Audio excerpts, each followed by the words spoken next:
So we were just talking about a story that a lot of married businessmen can relate to. It's when you make plans to do something and then your wife guilts you, right? She puts on that guilt like, oh, don't go, or oh, I'm going to be all alone by myself, or whatever story she's going to tell. But the idea is that she's putting guilt upon you about you taking off and you doing something that you want to do. This is super common.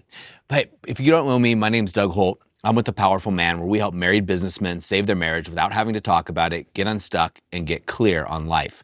Now, if you're in this situation where your wife is guilting you about something that you've decided to do, something fun, and it could even be for a day, it doesn't have to be this grandiose experience. What she's doing is testing your resolve. Now, this is commonly called a shit test. Some people call it fitness test because they don't want to use that word, right? And I get it. But what she's doing is she's testing to see if you are movable. In other words, she wants to know if your resolve is so strong that she can't shake it. Because the truth is, if you start to waver, then she knows that she has control over you, right?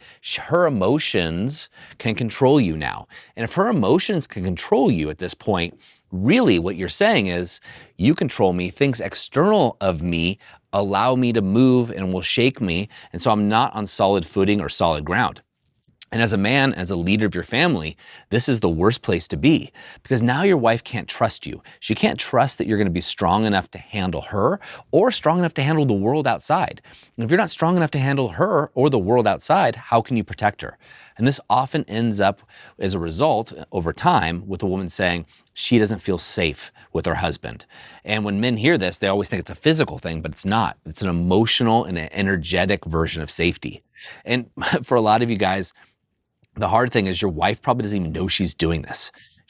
It just happens, right? It's anthropological that she's actually going out there and she's just testing to see if you're still strong enough. And this is why even sometimes when things are going really well, it seems like your wife is still going to try to start an argument out of nowhere. She's not doing it intentionally. She's just doing it to test you as her man. And when you pass those tests, that can lead to more connection and more intimacy than you've ever experienced.